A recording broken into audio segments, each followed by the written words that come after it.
Ouais. Donc on va commencer notre Zoom avec le groupe RAI et tout d'abord je tenais à vous dire que c'est avec une grande joie que nous reprenons notre travail tous ensemble et pour une longue année. Et j'avoue que cette interruption, je pense, nous a fait du bien à tous. On avait besoin de se ressourcer, de se nettoyer un petit peu le cerveau, le corps et l'âme pour repartir plus fort encore. Et c'est notre première intervention maintenant dans le groupe RAI. Aujourd'hui, on est le dimanche 30 août. Et le sujet qui a été choisi, c'est le mois de Elul. En hébreu, nous sommes en français dans le mois d'août. On termine le mois d'août, mais en hébreu, ce mois s'appelle, il a commencé déjà il y a quelques jours, s'appelle le mois de Elul. On va bien sûr expliquer quel est le sens du mois de Elul. Et éteignez vos micros, je vous en prie, de manière à ce que pendant mon intervention, il n'y ait pas de perturbation. Et donc, on va expliquer dans quelques instants le sens du mot Elul en hébreu. Mais tout d'abord, je tenais donc à préciser que c'est le dernier mois de l'année. Parce que dans 3 semaines, on rentre dans Rosh Hashanah, qui signifie en français le début de l'année, en français le nouvel an, c'est-à-dire qui correspond en vérité au jour où l'homme a été créé. Comme vous le savez, le nouvel an, d'après le calendrier juif, n'est pas le premier jour de la création, mais le 6e jour de la création. On en reparlera de cette notion, c'est-à-dire le jour où l'homme a été créé. Pourquoi on a décidé, selon notre tradition, de fixer le premier jour de l'année, le jour où l'homme a été créé, et non le premier jour de la création? Pourquoi le 6e jour et non le premier jour? L'une des explications les plus connues, les plus fortes que j'ai souvent données, c'est pour nous faire comprendre que le but ultime, l'essentiel de la création, c'est l'homme. Tout n'a été créé que pour lui, comme on va le voir. Et donc, pour bien montrer que la création n'a de sens que s'il y a des hommes authentiques dans ce monde, pour bien nous faire comprendre que l'homme authentique est le véritable projet de la création, c'est la raison pour laquelle donc Rosh Hashanah, le nouvel an, n'est pas le premier jour de la création, mais le 6e jour de la création, le jour où est créé l'homme. Mais par contre, il y a donc 5 jours avant le jour de la création de l'homme, et ces 5 jours, dont le premier jour qui est le jour où Dieu a créé la lumière, a repoussé l'obscurité, ces 5 premiers jours sont dans le mois de Elul, puisque Rosh Hashanah est le premier jour du mois de Tishré, qui est le premier mois de l'année, et donc en ce moment on est dans le mois de Elul, le dernier mois de l'année, et la création a commencé au mois de Elul. Premier jour de la création, deuxième jour de la création, troisième jour de la création, 4e et 5e jour de la création étaient dans le mois de Elul. En vérité, le premier jour de la création, d'après notre tradition, a commencé le 25 Elul, le 25e jour du mois de Elul.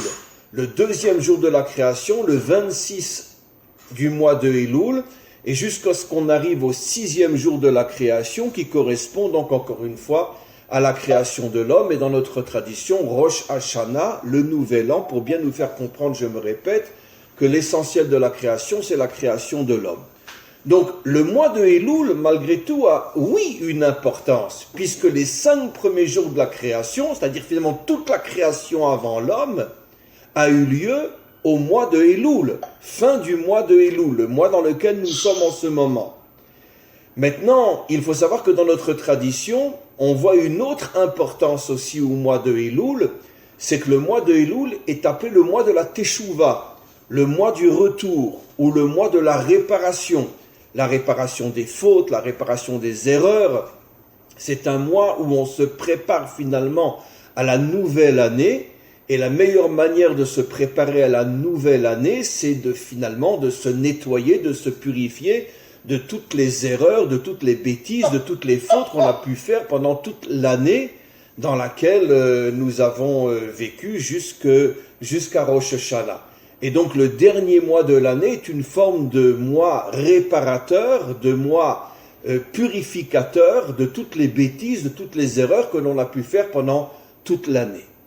Donc c'est un mois important. D'où on voit effectivement dans la Torah elle-même que ce mois est un mois de Teshuvah dans le contexte biblique lui-même, ben tout simplement parce que c'est le mois où Moshe est remonté, fermez vos micros, est remonté sur le mont Sinaï après la faute du veau d'or.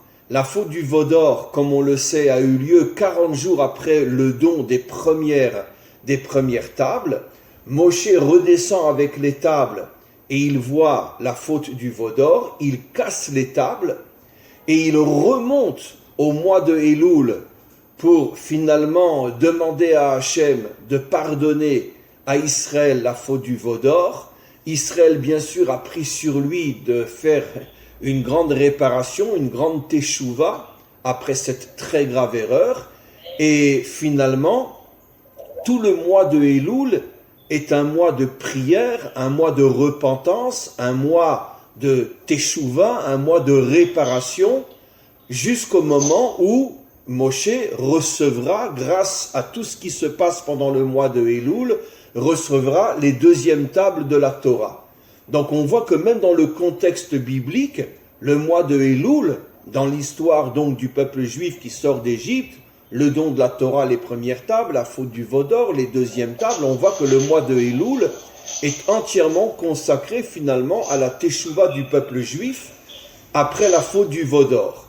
C'est la raison pour laquelle le mois de Elul restera dans notre tradition jusqu'à aujourd'hui, un mois de teshuva, c'est-à-dire un mois de réflexion, un mois de bilan, un mois où on fait le point avec tout ce qu'on a fait pendant toute l'année, et un mois où on essaye de réparer toutes les erreurs que nous avons faites durant l'année pour se préparer à une nouvelle année qui, on espère, sera plus forte, plus puissante, plus constructrice que l'année qui précède.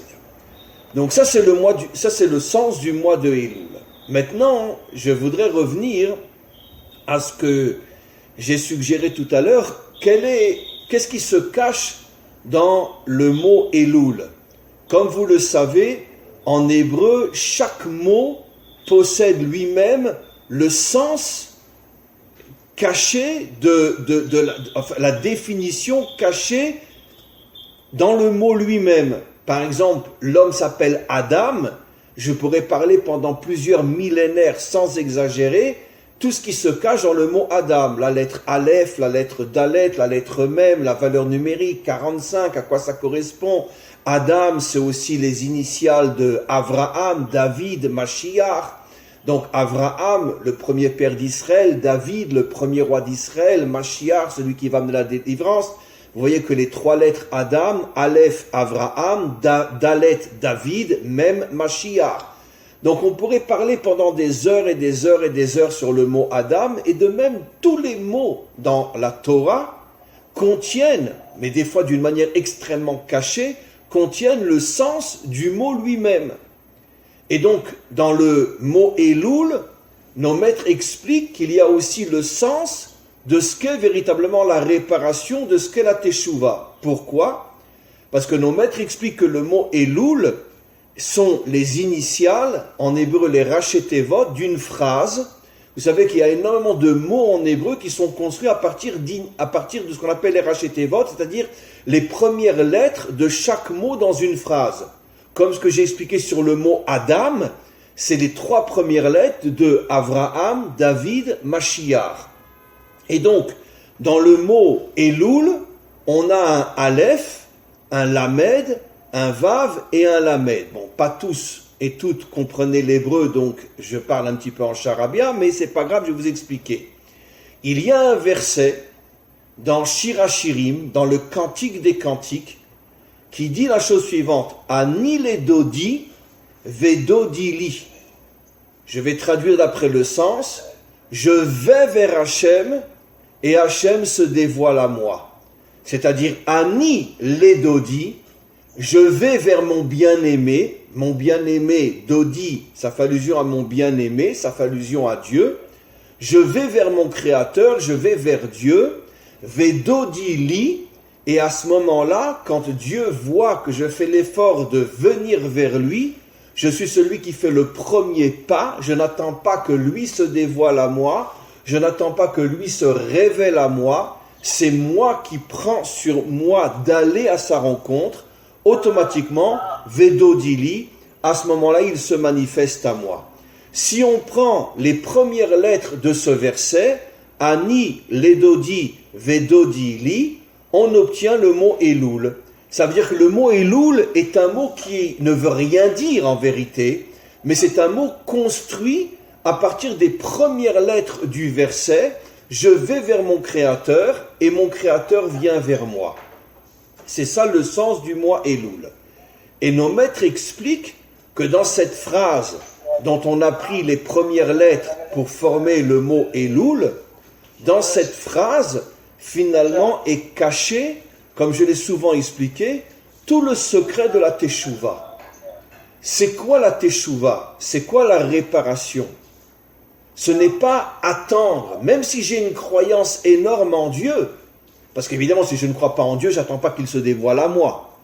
Mais très souvent, on se contente, on se limite d'avoir une grande foi, une grande croyance, on prie, on demande à Hachem de nous aider, de se manifester à nous, de se dévoiler à nous, chacun selon ses capacités, selon son niveau et selon ses mérites.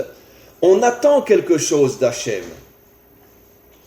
Mais on voit que dans le mot Elul, la Torah nous enseigne que cette approche de demander à Hachem de se dévoiler à nous, même si c'est avec une conviction profonde, authentique et sincère, cette approche n'est pas suffisante. Il faut que ce soit toi qui fasses le premier pas. Ani Ledodi. Va vers lui, et seulement à partir du moment où il verra que tu vas vers lui, seulement à ce moment-là, il se dévoilera à toi, chacun encore une fois, selon ses mérites, selon son contexte, et selon différents facteurs qui vont faire que le dévoilement d'Hachem vis-à-vis d'un tel ne sera pas le même que vis-à-vis d'un autre. Mais quoi qu'il en soit, au niveau général, si tu veux que Hachem se dévoile dans ta vie, si tu veux le ressentir, c'est à toi de faire le premier pas. Ani Ledodi. C'est à toi d'aller vers lui. Et encore une fois, aller vers lui, ce n'est pas seulement au niveau de la prière, parce que la prière, finalement, c'est une demande. Mais je ne fais rien concrètement. Je ne fais que demander. Mais là, on te demande de faire quelque chose, d'aller vers lui, de le rechercher, même lorsque tu es dans l'obscurité totale et que tu ne vois rien, et que tu ne sais pas où il est, va vers lui. Et mes amis, il faut fermer le micro. Mes amis, il faut fermer le micro. Et donc, il faut que ça soit toi qui ailles vers lui. Maintenant, on comprend pourquoi finalement, le premier jour de la création, et je vais illustrer ce que j'explique d'une manière très simple, mais très profonde en même temps, on comprend pourquoi le premier jour de la création, qui d'après notre tradition était le 25 Elul, le premier jour de la création, c'est quoi finalement? La Torah le dit clairement. Le monde était dans l'obscurité totale, chosher, en hébreu en français obscurité, tohu et bohu, dans la confusion la plus totale, ve'tehom al pene, ve'chosher al pene tehom, c'est-à-dire que l'obscurité, la confusion recouvrait l'ensemble de la création. Et qu'est-ce qu'a fait Hachem? Vayomer Elohim yehi or. Hachem a dit que la lumière soit, et la lumière est apparue. Quel est le message que l'on comprend de là? Puisque je pense que vous savez tous et toutes que chaque mot, chaque verset dans la Torah sont des messages qui sont adressés à l'homme. Ce n'est pas seulement l'histoire de nos ancêtres les Hébreux ou l'histoire de nos ancêtres. On n'en a strictement rien à faire. La Torah n'est pas un livre d'histoire. La Torah est un livre de messages. Quel est le message que je reçois de ce verset du premier jour de la création qui nous dit que le monde était dans un état d'obscurité, de confusion totale, et Hachem a dit que la lumière soit. Quel est le message pour moi? Le message est clair. C'est précisément lorsque tu es dans la confusion, dans l'obscurité, dans le mensonge, lorsque tu ne vois plus rien, tu ne comprends plus rien, tu ne sais plus où tu en es, c'est précisément à ce moment-là que tu dois te prendre en main et chercher, partir à la recherche d'Hachem, qui est bien sûr la lumière. On ne recherche pas Hachem quand tout va bien. On ne recherche pas Hachem quand il n'y a pas de problème. Hachem, justement, est la lumière qu'on doit rechercher lorsque le monde est dans l'obscurité, lorsque le monde est dans la confusion, lorsque toutes les valeurs sont mélangées, lorsque toutes les vraies valeurs tombent et sont remplacées par des mensonges, par l'hypocrisie, par toutes les vitrines mensongères de ce monde. C'est là que tu dois chercher Hachem.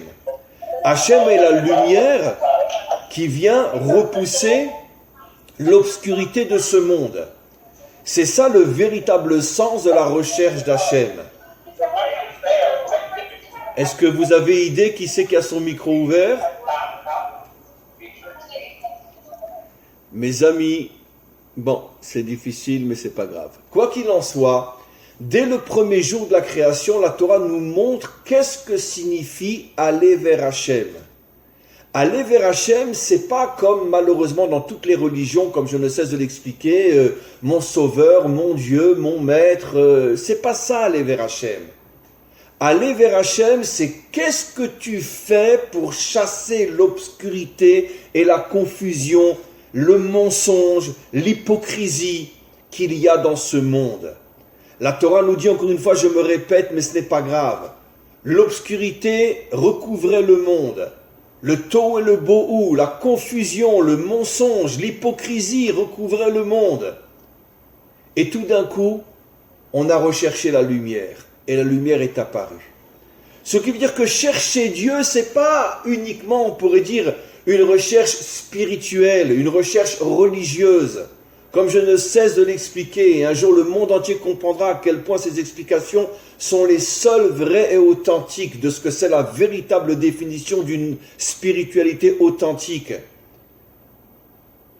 Rechercher Dieu, c'est pas rechercher le salut, c'est pas rechercher le bonheur, c'est pas rechercher la bénédiction. C'est pas ça, rechercher Dieu. Rechercher Dieu, c'est rechercher la lumière qui va chasser l'obscurité et le mensonge de ce monde dans lequel nous vivons. Et je pense que dans notre génération, ce message est plus vrai que jamais. Je pense que vous êtes tous conscients et conscientes qu'on est en train de tomber, mais dans un abîme. Comme le dit la Torah le premier jour, Tehom, l'obscurité recouvrait l'abîme. On est en train de tomber dans un abîme de perversion, de mensonges, de débauche, d'idolâtrie. Il n'y a plus rien, on n'a plus rien sur quoi s'accrocher, on n'a plus qui croire dans ce monde. Que ce soit au niveau politique, au niveau religieux, tout est un monde de mensonges aujourd'hui. Toutes les valeurs sont détruites pour être remplacées par un monde de valeurs complètement mensongères et criminelles et destructeurs. Même au niveau des populations, comme je ne cesse de le dire, tout le monde est mélangé avec tout le monde pour tuer les identités nationales. Et on ne sait plus ce que ça veut dire être un Français ou être un Belge ou être peu importe aujourd'hui, puisque tout est mélangé. Il y a un complot qui se cache derrière tout ça pour casser les valeurs, pour casser les identités, pour détruire l'humanité. C'est ça le fameux monde du tohu et bohu, le monde de la confusion. Tout est fait pour nous plonger dans la confusion. Alors quel est mon travail à moi si je suis un homme spirituel d'une manière authentique? Je veux rechercher Dieu, pas pour moi, pas pour mon monde à venir. Je veux rechercher la lumière d'Hachem qui me permettra de commencer à me battre contre toute l'obscurité et les mensonges de ce monde. Jusqu'à ce qu'on arrive, étape après étape, à retrouver le 6e jour l'homme authentique qui lui arrivera à réparer, purifier, nettoyer et libérer ce monde de tous les mensonges, de toute l'obscurité, de toutes les confusions qui sont en train de le faire sombrer complètement aujourd'hui plus que jamais dans n'importe quelle autre civilisation. C'est ça rechercher Hachem. Et donc c'est pour ça, maintenant je vais revenir sur ce que j'expliquais. Ani les Dodi, j'ai traduit par je vais vers mon Créateur. Mais dans le sens que je viens expliquer. Je vais vers lui afin qu'il me donne la lumière qui me permettra de lutter contre l'obscurité et le mensonge de ce monde. Mais maintenant je vais expliquer de manière encore plus profonde. Ani les Dodi. Ani, ça fait allusion à moi. Ani c'est moi en hébreu. Ani, moi. Dans un langage plus, on pourrait dire plus raffiné, je dirais que Ani fait allusion à l'ego. Ani les Dodi, je donne mon moi, je donne mon ego à Hachem. Ça veut dire que je ne veux rien pour moi, Hachem. J'ai pris conscience que je ne suis pas dans ce monde pour profiter ni même de toi.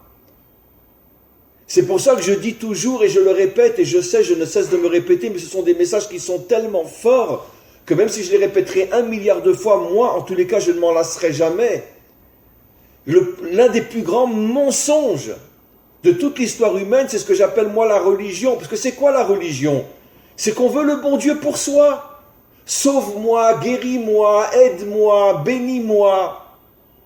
Ça veut dire qu'en vérité, la différence entre un religieux et un matérialiste, elle est sur un cheveu. Le matérialiste, il veut le fric, il veut l'argent, il veut les femmes, il veut le pouvoir, il veut tout ce que vous voulez pour lui. Et le religieux, il veut le bon Dieu pour lui aussi. Alors c'est sûr, c'est plus raffiné. Mais c'est aussi pour moi. Dieu sauve-moi, Dieu tu es mon sauveur, Dieu tu es mon libérateur. Dieu, je te retrouverai dans le monde à venir.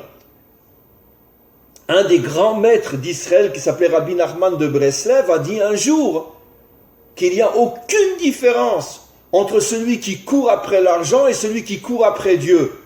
Pourquoi? Parce que les deux courent pour se remplir. Seulement qu'il y en a un, il veut se remplir avec de la matérialité et l'autre, il veut se remplir avec de la spiritualité. Quel est le vrai message de la Torah? Je n'ai été créé que pour réparer ce monde. Pas pour moi, mais pour réparer ce monde. Pour chasser l'obscurité, pour chasser le mensonge, pour chasser tous ceux qui veulent détruire ce monde et transformer l'être humain en esclave ou en mouton. C'est pour ça que j'ai été créé, pas pour moi. Comme je dis toujours, et croyez-moi que même dans le milieu rabbinique, beaucoup ne comprennent pas ou n'acceptent pas ce que je dis. Je dis toujours, et vous verrez un jour que j'ai raison, quand le Mashiach aura fini son travail, il disparaîtra et on ne saura plus où il est. Pourquoi? Parce que le Mashiach, c'est pas un taré mental qui vient pour libérer le monde, après s'asseoir sur son trône et que tout le monde dira le Messie, le Messie, le Messie. Ça, c'est une ordure. C'est pas un Messie. Le Mashiach, il vient pour reconnecter le monde à Hachem. Nekuda. Une fois que son travail est fait, il disparaît. C'est pas pour moi que je fais ça, dira le Messie. J'ai pas fait ça pour être reconnu roi par tous les peuples. Je n'existe que pour reconnecter le monde à son créateur. J'ai fini mon travail, je m'en vais, je disparais. J'ai pas envie d'être sur un trône avec une couronne sur la tête comme un taré mental et que les gens viennent se prosterner devant moi. Ça, c'est tous les faux messies inventés par toutes les fausses religions. Le Mashiach fait son travail et il disparaît. Et on ne saura même plus où il est. Et le monde sera reconnecté à Hachem, un point c'est tout. Rien n'est plus dangereux que le culte de l'homme. Et Dieu sait à quel point on sait combien de religions sont fondées sur le culte de l'homme. Un Dieu qui se fait homme, ou même chez nous, le culte du rabbi, le culte de ci, etc. Le culte de l'homme. Non. Nous devons nous connecter qu'à une seule et unique identité et entité, le maître du monde. Les hommes ne sont que des moyens qui permettent cette reconnexion. C'est tout. Mais il est interdit de rendre le moindre culte à un homme. y compris le Messie lui-même. On n'en a strictement rien à faire du Messie. Comme je dis toujours, quand un artisan rentre chez vous pour réparer quelque chose, il a des outils, il a un marteau, il a une scie, il a des clous. Il fait un travail merveilleux. Quand vous rentrez chez vous le soir, parce qu'il vous avait demandé de sortir pour pas être en danger, parce qu'il va devoir casser un mur ou peu importe, quand il rentre chez lui, vous voyez un travail magnifique. Vous lui dites, oh là là, je voudrais voir ton marteau, je voudrais voir ta scie, je voudrais voir tes clous. L'artisan, il va rien comprendre. Très bien, non, ma caisse à outils, elle est là. Et vous imaginez, le bonhomme, il sort le marteau. Oh, marteau, que je t'aime, que tu es beau, quel beau travail as-tu fait. L'artisan, il va dire, mais enfin, t'es un taré, c'est vrai que j'ai un très très bon marteau, mais c'est moi qui ai fait le travail, c'est pas le marteau. Eh bien, c'est ça, le culte de l'homme. On confond l'outil avec le véritable artisan. Le véritable dirigeant du monde, c'est Hachem. Les hommes ne sont que des outils. Il nous est absolument interdit de vénérer l'homme, aussi grand soit-il. Ça reste un outil. Et le Messie sera le plus fabuleux de tous les outils du maître du monde. Mais ça reste un outil. Une fois que le travail est fait, le maître du monde prend l'outil qui est le Messie, il le remet dans sa trousse à outils, il ferme la trousse et il ne reste que le maître du monde. Un point, c'est tout. L'outil, on n'en a strictement rien à faire. Il faut se débarrasser pour toujours du culte de l'homme. Même si c'est un grand homme, comme un grand marteau, ça reste un marteau. C'est pas l'artisan. Et donc, encore une fois, c'est ça le sens de la phrase contenue dans le mot Elul. Ani les dodi. Je donne mon ego à Hachem. Hachem, je ne veux rien pour moi. Je sais que j'ai été créé uniquement pour pouvoir amener la lumière dans ton monde. C'est-à-dire, en vérité, te connecter à ton monde. Connecter ton monde à toi. C'est pour ça que j'ai été créé, pas pour moi. Maintenant, si je fais un bon travail, peut-être que tu me béniras, peut-être que... Mais ça, c'est pas ça mon sujet, c'est pas ça mon problème. Mon problème, c'est reconnecter le monde à son créateur. Parce que ça fait des millénaires que le monde ne sait pas qu'il a un créateur. Et même s'il le sait, il ne le vit pas véritablement. Donc c'est pas pour moi que j'existe. Ce n'est pas pour moi. Et qu'est-ce que c'est finalement le shoresh, la racine de la faute? Que ce soit une faute laïque ou une faute religieuse, je vis pour moi. C'est ça la racine de toutes les fautes. C'est pour ça que le mois de Elul commence par l'expression « Ani les dodi », « Maître du monde, je te donne mon ego, je ne veux rien pour moi ».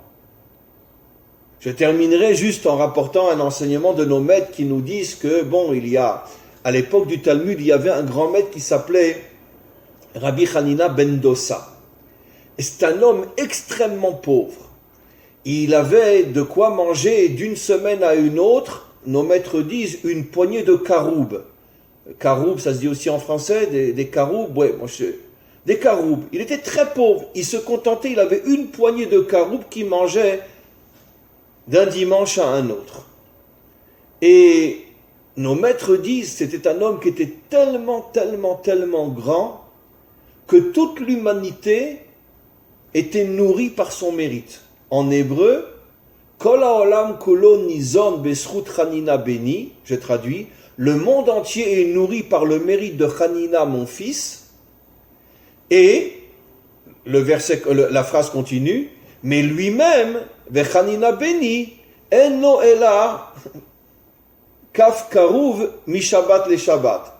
Mais lui-même, qui par son mérite nourrit le monde entier, se contente d'une poignée de caroubes d'un Shabbat à un autre. Alors, nos maîtres posent la question, mais si toute la bénédiction passe à travers cette source complètement cachée, car c'est sûr que dans le monde, personne ne pouvait imaginer qu'il y avait quelque part un homme qui était une sorte de canal par lequel passait la bénédiction qui nourrissait le monde entier. Personne ne le connaissait. Mais nos maîtres posent une question. S'il a le pouvoir de nourrir le monde entier, pourquoi lui-même n'a-t-il pas plus qu'une poignée de caroubes d'un Shabbat à un autre? Et nos maîtres donnent une image extraordinaire, l'image du robinet. Si vous avez un tuyau, un canal, mais qu'à l'intérieur, il y a une obstruction, il est bouché, pour garder quelque chose pour lui, eh ben, à l'extrémité, ça va très peu couler ou ça va pas couler du tout, puisqu'il y a une obstruction au milieu. Ça veut dire que vous avez tous et toutes compris que si tu veux être quelqu'un qui fait profiter au monde de ta grandeur, tu ne dois rien garder pour toi. Je donne un autre exemple aussi très célèbre. Vous savez que le rabbi de Lubavitch, je pense que vous avez entendu au moins son nom, et lui et sa femme n'ont pas eu d'enfants toute leur vie. Ils ont vécu pratiquement 60-70 ans ensemble. Ils n'ont jamais eu le mérite d'avoir un enfant. Lequel des deux était stérile, je ne sais pas. Ils n'ont pas eu d'enfants. Mais il y a un domaine dans lequel ces bénédictions marchaient le mieux, dans le monde entier, et pas seulement des femmes juives, même des milliers, et beaucoup plus même de femmes non juives, surtout en Amérique, on a des tas de vidéos qui le montrent, venaient lui demander, quand elles étaient stériles ou elles n'arrivaient pas à avoir d'enfants, venaient lui demander une bénédiction pour qu'elle puisse avoir un enfant. Et ça a marché sur des centaines de milliers de cas. C'est une histoire qui est connue aujourd'hui, même les non-juifs le savent. Parce que des milliers de femmes non-juives, après avoir reçu la bénédiction du rabbi de Lubavitch, sont tombées enceintes. Mais lui, il n'avait pas d'enfant. Comment c'est possible? Parce que c'est toujours la même image. Si tu veux être un canal qui permet de déverser toute la lumière pour les autres, tu ne dois rien garder pour toi-même. Et c'est ça la vraie teshuva. C'est ça la véritable construction du monde. C'est que chacun d'entre nous doit mettre son ego de côté, doit mettre son moi de côté et de penser à une seule et unique chose. Qu'est-ce que je fais pour le monde? Et je terminerai juste en disant, le but n'est pas que chacun doit se dire, je serai peut-être le Messie. Non. Même si tu n'apportes qu'un millimètre à ce monde, mais ce millimètre-là est important. Comme dans une construction, il y a des tas, quand on construit une grande tour ou une maison, peu importe, il y a des tas de corps de métier. Il y en a qui sont plus importants que d'autres. Mais malgré tout, chaque corps de métier a son importance parce que, imaginez-vous que la maison est finie, maintenant on a besoin de celui qui va porter la clé pour ouvrir la porte. Et par rapport à la maison faite, le serrurier qui apporte la clé, c'est de la rigolade. Mais d'un autre côté, s'il n'y a pas la clé, on ne peut pas rentrer dans la maison. On ne peut pas protéger les biens qu'on a dans la maison. Donc même le serrurier a son importance. C'est pour ça qu'il faut qu'on arrête de se dire je voudrais changer le monde, qu'est-ce que je fais? Non. Même si tu n'apportes qu'un millimètre, même si tu n'apportes qu'un centimètre, mais tu as fait ce pourquoi tu as été créé. Ce millimètre est important, ce centimètre est important. Mais toujours rappelle-toi que pour apporter quelque chose au monde, tu dois le faire d'une manière qui est complètement désintéressée. Ne chercher aucun retour, ne chercher aucune faveur. Tu le fais parce que tu sais que c'est la seule et véritable et unique raison pour laquelle nous avons été créés, apporter chacun d'entre nous notre pierre à la reconstruction du monde.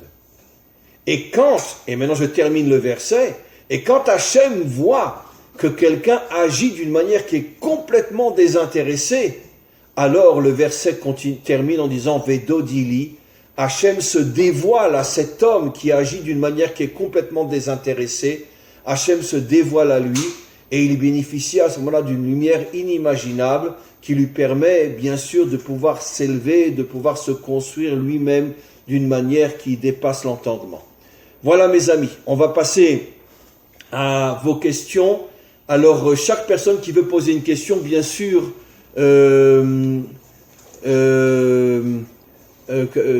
ouvre son micro bien évidemment. Voilà. Alors, y a-t-il des questions? Bonjour. Bader? Ouais, c'est moi, bonjour. Oui, bonjour, comment ça va? Ça va super et vous, ça va? Grâce à Dieu, on s'est reposé pendant 15 jours, ça va bien. Super, tant mieux, tant mieux. Il y a une question par rapport à Moïse, la première fois quand il est monté, qu'il a redescendu l'étape de la loi, après il les a cassés, il est remonté, il en a redescendu l'étape de la loi, c'est juste les 10 paroles, il y a plus que ça encore. Non, en vérité, nos maîtres expliquent, et il y a de nombreux livres écrits à ce sujet, que les 10 commandements contiennent en vérité toute la Torah, mais d'une manière extrêmement cachée dans chaque lettre, dans chaque mot, les valeurs numériques, enfin vous savez, il y a énormément, la Torah, comme je dis toujours, n'est pas une religion, la Torah est une science. Et comme chaque science, il y a énormément de règles que connaissent les maîtres d'Israël, et qui permettent de pouvoir décrypter tout ce qui est caché dans un mot, dans un verset, dans une phrase de la Torah. Et donc, nos maîtres nous expliquent que dans les 10 commandements, toute la Torah est cachée en vérité. Et rien que dans le mot « Anochi », je suis celui qui t'est sorti d'Égypte, le premier mot des 10 commandements c'est « Anochi », rien que dans ce mot-là en hébreu, il y a des secrets inimaginables qui sont cachés. Et donc, les 10 commandements contiennent toute la Torah.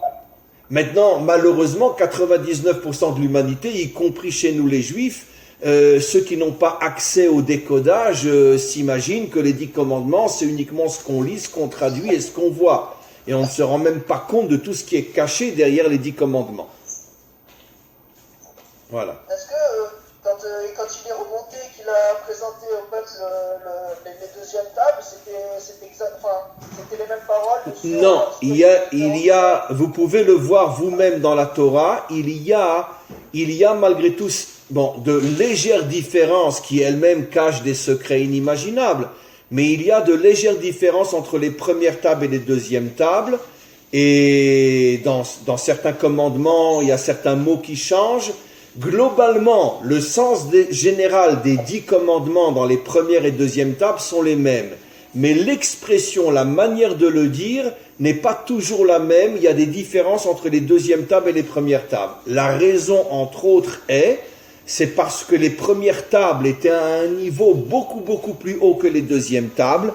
Après la faute du veau d'or, même si Israël a fait Teshuvah, malgré tout, ils n'ont pas retrouvé le niveau qu'ils avaient avant la faute du veau d'or.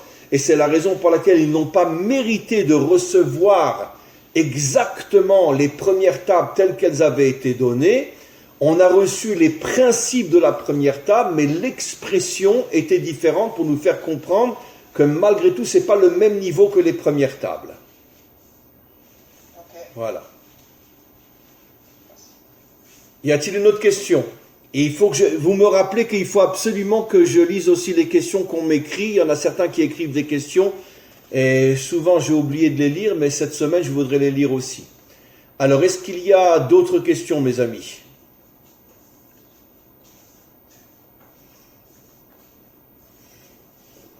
Bonjour Rav, c'est Marie et Agnès de Marseille. Ah, comment allez-vous ? Très bien, bien, bien. Ça va, vous avez bien reçu mon link ce matin alors ? Très bien. Vous savez, la dernière fois, parce que je poursuis mon idée, heureusement, lorsque je vous ai parlé à nouveau de Pinchas, vous m'avez dit Pinchas correspond à la Torah du Mashiach. Oui. Et donc... Enfin, pas Pinchas lui-même. Alors, pas Pinchas lui-même, mais sa réincarnation, d'après notre tradition, dans le prophète Eliaou, qui vient préparer le monde à la délivrance. D'accord.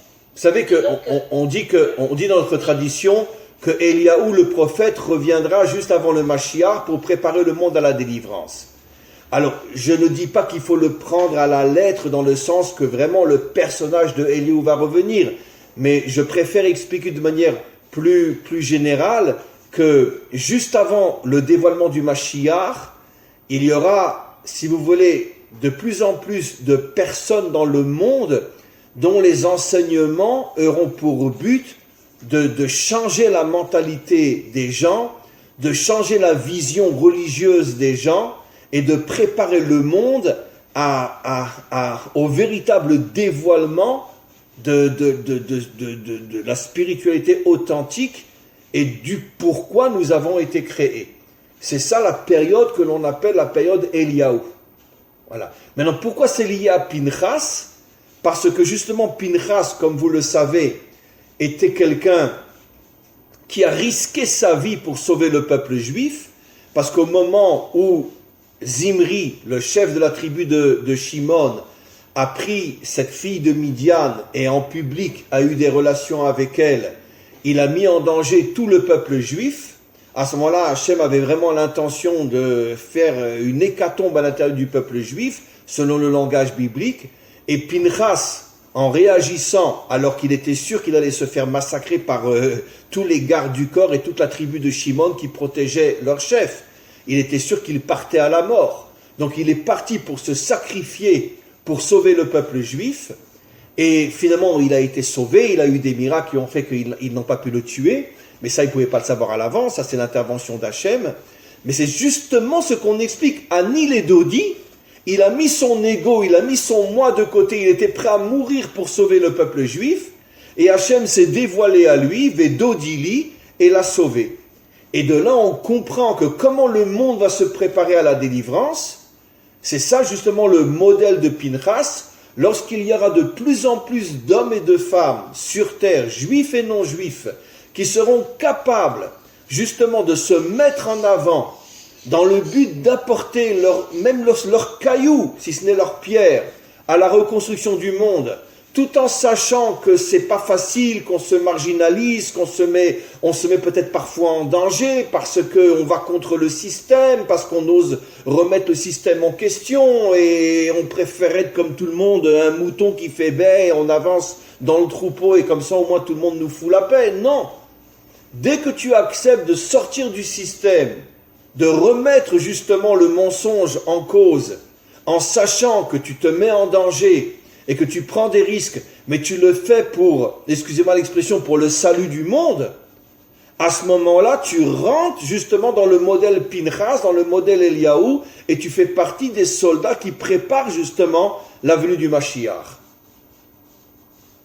Et alors, donc, c'était très extraordinaire pour moi, c'est que le lendemain, j'ai écouté un de vos cours et vous dites qu'en fait, la Torah du Mashiach, c'est la Torah révélée des secrets. C'est-à-dire que plus on va travailler et dévoiler ici, entre autres,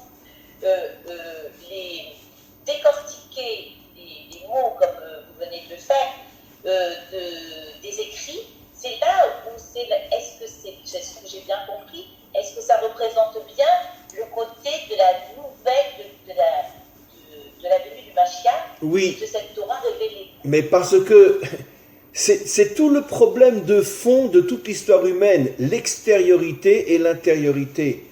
Depuis la faute de Adam, nous vivons dans l'extériorité. Nous n'avons absolument pas accès à la véritable réalité qui est complètement cachée, voilée par tous les mensonges de ce monde. Et nous vivons dans le monde de l'extériorité. Ça veut dire que finalement nos yeux sont prisonniers de ce qu'ils voient, nos oreilles sont prisonnières de ce qu'elles entendent. Et comme on nous montre et on nous transmet que des mensonges depuis des millénaires, et tout est orchestré bien sûr par les dirigeants, les médias et tout le reste, dans chaque génération selon les moyens dont ils disposaient, et comme cette fameuse phrase que le monde entier connaît, quand le premier César, je ne sais plus lequel c'était, a commencé à construire des cirques, tout le Sénat s'est insurgé contre lui a dit « Mais tu es complètement fou ! Avec toutes les conquêtes qu'on doit encore mener, qu'est-ce que tu dépenses de l'argent à faire des cirques ?» Et il a répondu, cette phrase qui est devenue le symbole de toute l'histoire humaine, d'accord ? « Donnez du plaisir au peuple et comme ça ils vous foutent la paix, vous pouvez faire ce que vous voulez. » Comprenez ? Ça veut dire dans un langage plus moderne, quand le frigidaire est plein, tout le monde s'en fout de savoir ce que les dirigeants font. Parce que mon frigidaire est plein. Le premier qui a compris, puisque finalement Rome est le fondateur du monde occidental, c'est ça ce qu'a compris César. Ça ne sert à rien d'écraser les gens comme le font les dictatures, parce que tôt ou tard ils se révolteront. Donc si tu veux qu'ils te foutent la paix, arrange-toi pour que le frigidaire soit toujours plein. Et qui est le cinéma, les restaurants, les vacances, et comme ça ils te fichent la paix. Voilà. Et donc c'est exactement ça, le système dans lequel on vit, surtout le système occidental. On donne un plaisir extérieur aux gens, et comme ça, ils ne se posent plus de questions. Ils ne cherchent pas à comprendre ce qui se passe derrière tout ça. Et bien de la même manière dans la Torah a une forme extérieure qui est en vérité une vitrine, qui malheureusement est celle qu'a accepté la grande majorité des hommes et des femmes, malheureusement y compris dans notre propre peuple, parce que la grande majorité n'étudie pas véritablement comme elle devrait étudier. Et toute cette vitrine biblique, finalement, cache le véritable sens de la Torah, le véritable message de la Torah, qui est complètement caché dans ce qu'on appelle les secrets de la Torah. Quand je parle des secrets de la Torah, je ne fais pas allusion à la Kabbalah ou ces choses-là. Ça, d'ailleurs, peut-être qu'un jour on en parlera. Peut-être un jour, d'ailleurs, je ferai un sujet sur la Kabbalah parce que ça m'intéresse de rectifier énormément de mensonges inimaginables à ce sujet-là. Mais je ne parle pas de la Kabbalah. J'en ai strictement rien à faire de la Kabbalah. C'est pas ça. Quand je parle des secrets de la Torah, je fais allusion aux messages réels, authentiques, qui sont cachés derrière les versets, derrière l'extériorité de la Bible. Et ces messages-là, pratiquement personne n'y a accès. Parce qu'on reste coincé dans ce que nos yeux voient et de ce que nos oreilles entendent. Et quand on voit, et comme je dis toujours, Adam et Ève ont été mis dans un jardin dans lequel il y avait des arbres, un arbre de vie, un arbre de la mort, est venu un serpent qui a séduit Chava. Mais quel est l'idiot qui peut croire un seul instant qu'un serpent est venu séduire Chava? Mais malheureusement, 90% des gens croient qu'effectivement, il y avait un serpent qui est venu séduire Chava. Ève en français. Mais tout ce sont des codes. Il n'y avait pas de serpent, il n'y avait pas de jardin, il n'y avait pas un arbre de la vie et un arbre de la mort. Ce sont des codes, tout ça. À quoi fait allusion l'arbre de la mort? À quoi fait allusion l'arbre de la vie? À quoi fait allusion le serpent? À quoi fait allusion le paradis, ce qu'on appelle le Gan Eden en hébreu? Tout ça, ce sont des codes. Mais celui qui n'a pas les clés du décodage, il va rester coincé dans l'idiotie d'un serpent qui est venu séduire une femme. Et malheureusement, c'est la grande majorité des gens qui continuent jusqu'à aujourd'hui à croire que l'histoire s'est passée comme ça. Vous comprenez? Et donc, les secrets, ça fait allusion au véritable sens, au décodage. Et la Torah, elle est cachée à l'intérieur de cette extériorité. Et pourquoi le maître du monde a fait ça? Pour nous faire comprendre que la Torah est le modèle de toute l'histoire humaine. Toute l'histoire humaine, c'est un message profond, authentique, qui est caché derrière tous les mensonges de l'histoire. Vous comprenez? Et voilà, on le vit tous les jours au quotidien. On le vit tous les jours au quotidien.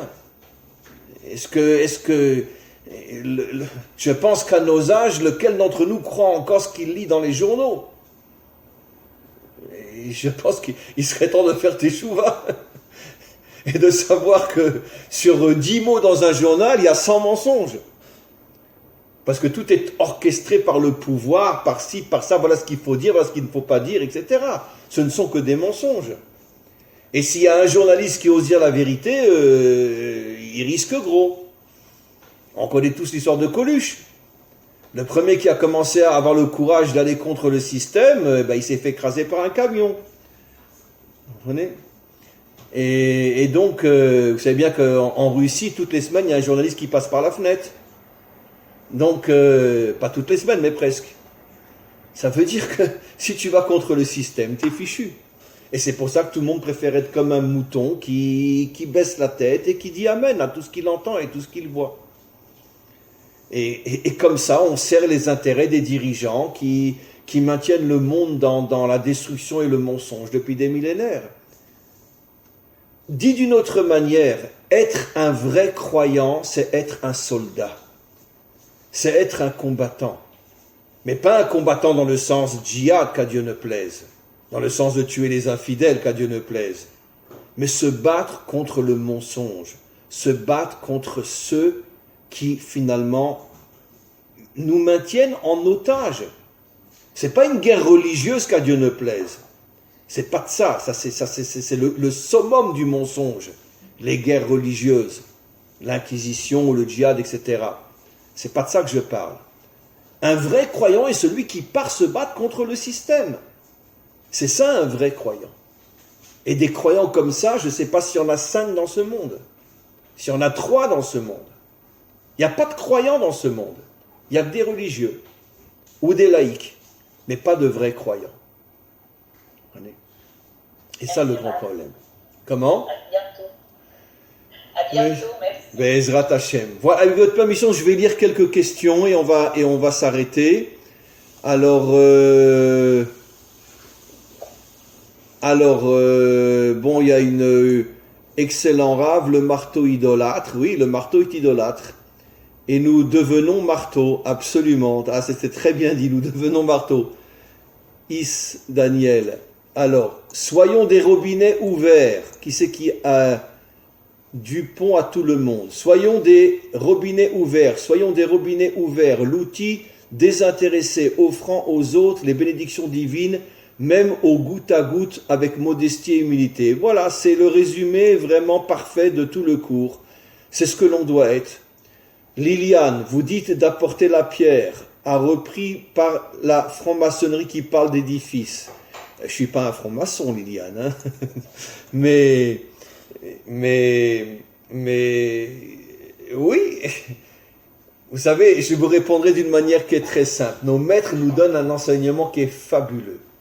Partout où il y a le bien, il y a un mensonge qui essaye de le copier et de le remplacer. Et il donne l'image de ce qu'on appelle un faussaire. Je fais des faux billets, je fais des faux tableaux. Vous savez qu'aujourd'hui, on est capable de faire une Joconde, que si quelqu'un n'est pas un super professionnel, il ne verra pas que c'est une copie. Et pareil pour un faux billet pour un faux dollar, un faux euro ou un faux shekel.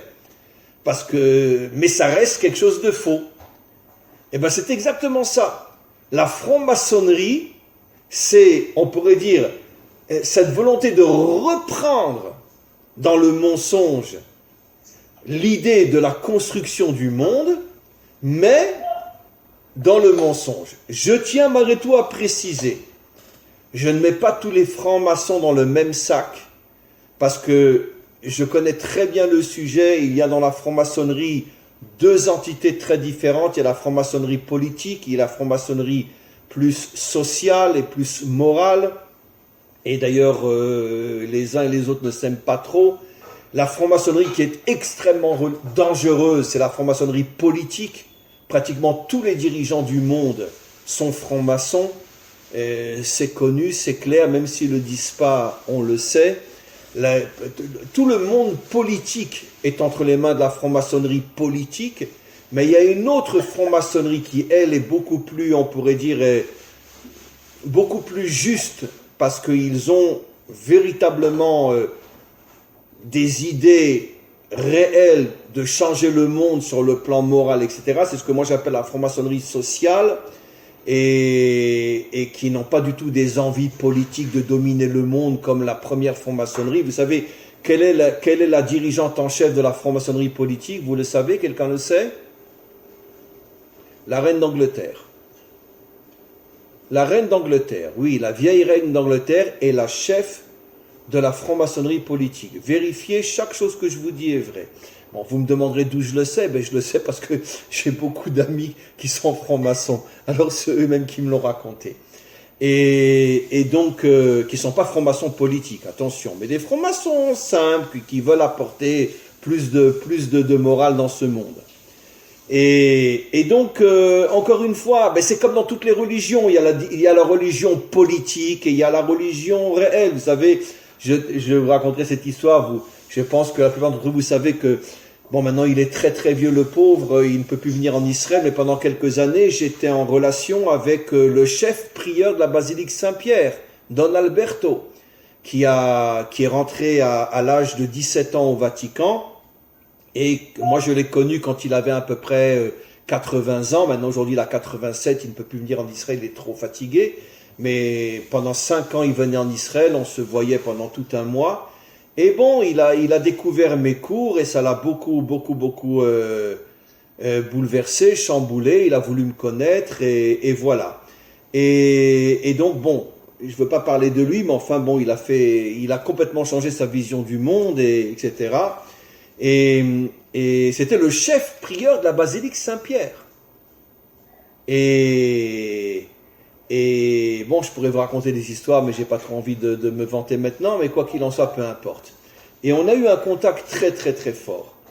Et un jour, je lui ai demandé, mais pourquoi vous n'avez pas fait le choix d'être comme beaucoup d'autres, surtout en étant rentré à l'âge de 17 ans au Vatican, pourquoi vous n'avez pas fait le choix? J'ai des vidéos sur mon site avec lui et moi, hein, je pense que vous le savez. Et pourquoi vous n'êtes pas devenu un cardinal? Et lui m'a répondu quelque chose qui m'a presque fait monter une larme aux yeux. Il m'a dit, moi, je recherche Dieu, le vrai. Et je me suis toujours éloigné de la politique. Il m'a dit, les cardinaux du Vatican sont des politiciens. Moi, je cherchais véritablement Dieu. Et il a rajouté, je m'excuse, c'est très pédant, très orgueilleux ce que je vais dire, mais je le dis quand même. Et il a dit, et je pense que c'est pour ça qu'Hachem m'a donné le mérite de vous rencontrer vous un jour. Et donc, toute sa vie, il a refusé. On lui a proposé des dizaines de fois de devenir un cardinal. Il n'a pas voulu. Il a voulu rester un prieur à la basilique Saint-Pierre. Donc, quelqu'un qui gagnait 10 fois moins que les cardinaux, alors qu'il était peut-être 10 fois plus ancien que la plupart des cardinaux, en rentrant à l'âge de 17 ans au Vatican. Mais lui, il cherchait Dieu, véritablement. Pourquoi je dis ça? Pour dire que même chez les catholiques, il y a des gens extrêmement authentiques, extrêmement sincères, extrêmement vrais. Et d'autres qui sont extrêmement corrompus parce qu'ils se servent de la religion pour faire de la politique. Mais ça, c'est vrai dans toutes les religions, c'est vrai partout. Et je n'aurais pas honte de dire, même chez nous, ça existe aussi. Même chez nous, ça existe aussi, bien évidemment. Ce qui veut dire que, encore une fois, il faut toujours faire la différence entre l'idéologie et l'individu. Il y a des individus extraordinaires partout. Je vous dirais très sincèrement que j'ai une relation, je n'oserais pas dire que c'est un grand ami, mais une relation avec lesquels j'ai vraiment une amitié très profonde. Ici en Israël, c'est un musulman. Un homme extraordinaire. Extraordinaire. Et pourtant, c'est un musulman. Ici en Israël, dans le pays où les musulmans sont les plus dangereux pour nous. Eh bien non, j'ai eu le bonheur, Hachem m'a permis de rencontrer un musulman extraordinaire, qui est un ami à moi, et que je considère comme un homme vraiment qui est un modèle de morale, de sincérité, un extraordinaire. Alors on va dire quoi? Tout le Coran est corrompu? Non, c'est faux. Il y a des milliers de musulmans qui sont des gens extraordinaires. Et pareil dans toutes les religions, sur le plan individuel. Maintenant, sur le plan, on pourrait dire général, évidemment que la grande majorité des idéologies et des religions sont entre les mains de gens corrompus et qui ne cherchent que le culte de l'ego, que le pouvoir, que l'argent, et qui, eux, détruisent finalement la spiritualité. Mais heureusement que partout dans le monde, il y a des individus extraordinaires dans toutes les religions et dans toutes les idéologies. Il y a des gens extraordinaires partout. Ça, c'est absolument évident. Voilà, mes amis, on va arrêter là aujourd'hui. Attendez, je veux juste encore terminer de lire. Liliane, toujours. Vous imaginez en France, même la justice est inverse, c'est exactement ce qu'il se passe. On laisse passer tout, incivilité, pédophilie, tout et n'importe quoi qui va à l'encontre du droit humain. Absolument.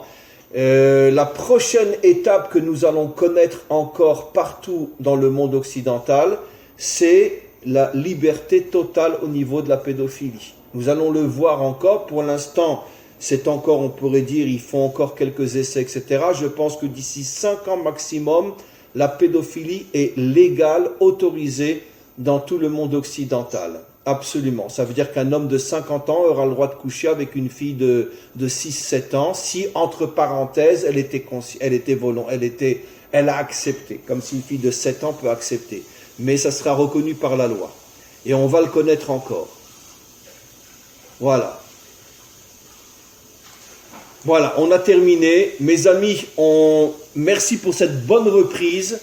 Et on continue à se renforcer. Bien évidemment, donc dimanche prochain, il y aura le groupe Rai. Et à tous et à toutes, merci pour votre présence. Finalement, je ne m'attendais pas à ce qu'on soit tellement nombreux pour le premier jour de la reprise.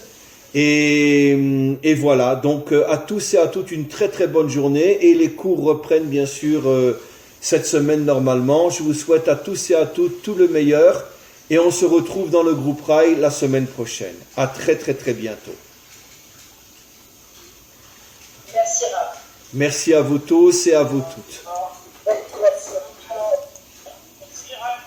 Merci beaucoup à vous tous. Je lui dis pas merci. Merci beaucoup à vous tous.